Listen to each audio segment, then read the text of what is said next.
So we're looking at the overlay optimization final results. What I've modified here is, as you can see, the start overlay. Let's turn off the background music so you can hear me clear.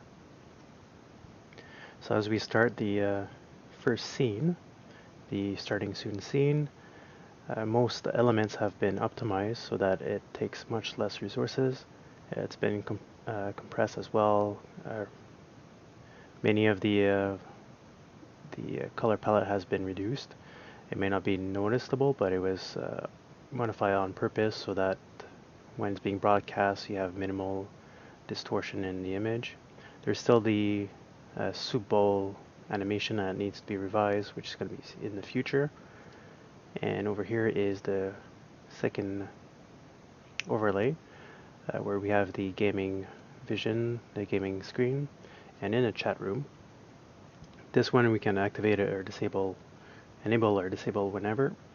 You can see a little piece at the little piece here, not this, but just the chat room below. We can start by just typing through minimal things. There's a bit of optimization to be done for the placement of the text, but after a while it should realign. So say, if we say hi everyone, and then whatever else, if you want to spam text here from everyone and so forth. So it loads fairly fast, which is a good sign. After a while it should, like I said, there's a bit of tuning up, but overall there's the title of the game at the bottom. We have the time stamp on the block. The block is, all these images are actual paper collage that I put together and modified to create this type of scenery to try to keep the same color palette as the first scene. So you can see the type of oak wood in the back, varnish, and then still continuing on for similar color palettes. And let's just start off showing out the game, how it should look like on the screen. So let's start by launching the game that shows up at the bottom from the title screen.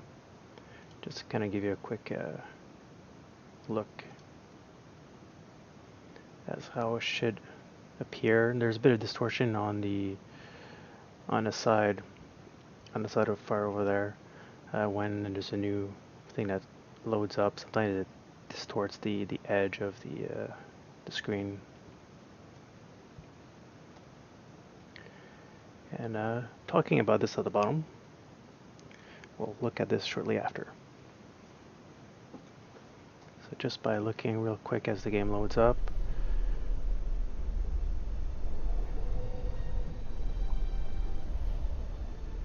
you should faintly hear the audio.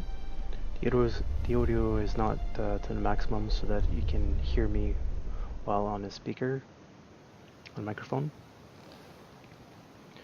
This is the introduction of the game. Oh, this is not the right one I wanted to start. This is the wrong one. The right one is... yeah, that was The Witcher 2 that was launched, but that's not the right one I wanted to launch.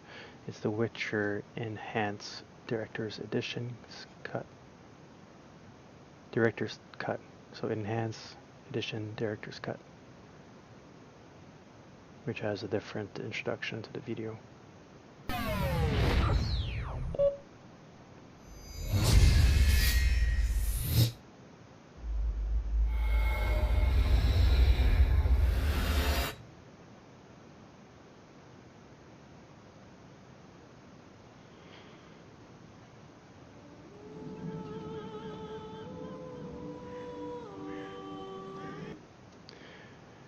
And if, let's say, we switch to the immersive version.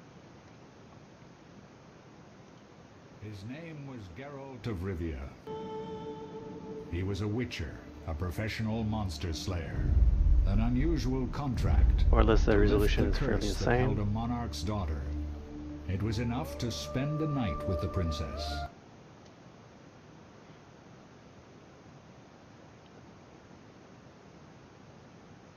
So even this area here, the overlay has been optimized as well to minimize video resources from the DirectX and other direct video demands. So the border that the top border is inside. Even the color has been changed to perceive to a better design. And then we have the two views at once for different discussions. So that's more of a close-up to when you have discussion with two-person or different content you want to kind of talk about and say, hey, look, we can talk about this over here and so forth. This scene as well has been optimized as well. As you can see, the color resolution, it's not clean per se, but it is designed like that to kind of show like an 8-bit kind of style and optimize in certain ways so it takes less resources. And if you want to know what this is all about, I tried PSVR from the PlayStation.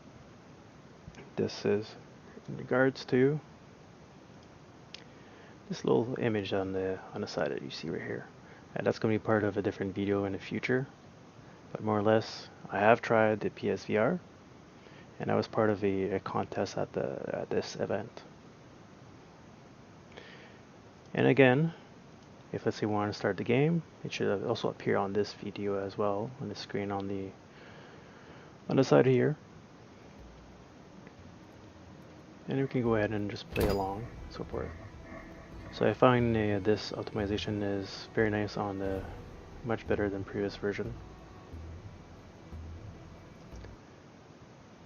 And lastly, this one as well has been optimized as well.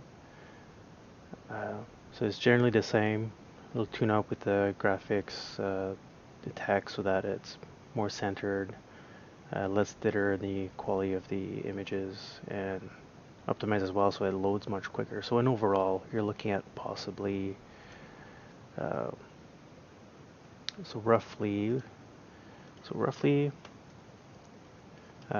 each scene or the overlay is using let's say 2 kilobytes of memory, and well, 200 kilobytes, so that's pretty good compared to what I was using before. That it was probably in the megabytes, as opposed to the videos. If there's a video, it's maybe a top 1 meg maximum.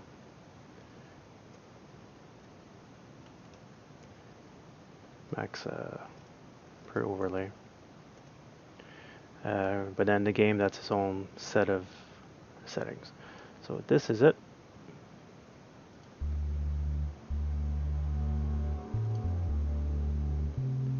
So as said, this is the overlay review,